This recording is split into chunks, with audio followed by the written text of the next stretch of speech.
Hello friends, good morning. It's Monday morning. Time வந்து 8:40 ஆச்சு. பாப்பாவுக்கு 8:15க்கு பஸ் வந்து கீழே கொண்டு போய் ட்ராப் பண்ணிட்டு வந்தாச்சு.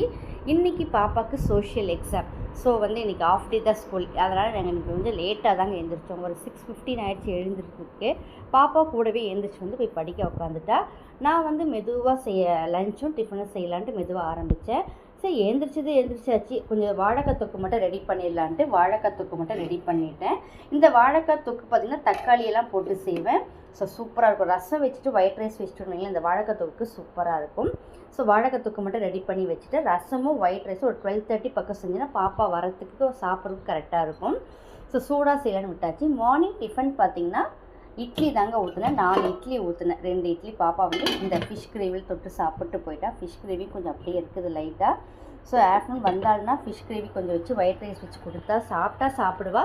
அப்படி இல்லைன்னா ரசமும் வாழைக்காய் தொக்கு வச்சு சாப்பிடுவா. நெக்ஸ்ட்டு பார்த்திங்கன்னா குக்கும்பர் கட் பண்ணி வைமா சாப்பிட்டு போகிறதுக்குன்னு சொன்னால். ஸோ ஓகேன்னு கட் பண்ணி வச்சா ஒரு பீஸ் கூட எடுக்க கிடையாது. டைம் ஆச்சுன்னு கடகடன்னு கிளம்பிட்டா. கரெக்டாக ஷூ போடுற வேன் வந்து கீழே நின்றுட்டு இருந்தது. ஸோ வேணாமா நம்ம அதை லஞ்சுக்கு வந்து சாப்பிட்டுக்கிறோமான்னு சொல்லிட்டு போயிட்டா. ஃப்ரூட்ஸில் பார்த்திங்கன்னா அவளுக்கு வந்து குக்கும்பர், ஆப்பிள் இது மாதிரி ஒரு சில ஃப்ரூட்ஸ் மட்டும் அவள் விரும்பி சாப்பிடுவா. ஸோ குக்கும்பர் ரொம்ப பிடிக்கும் அவளுக்கு. அதுலேயும் வந்து இதில் லைட்டாக சால்ட்டு போட்டு கொடுத்தேன்னு வைங்களேன், நல்லா சாப்பிடுவா. ஸோ அதுக்காக கட் பண்ணி வச்சேன், சாப்பிடல. டக்குன்னு கிளம்பா. ஸோ ஓகே ஆஃப்டர்நூன் வந்து சாப்பிட்டுக்கலான்னு விட்டாச்சு. இப்போ கிளம்பிட்டா.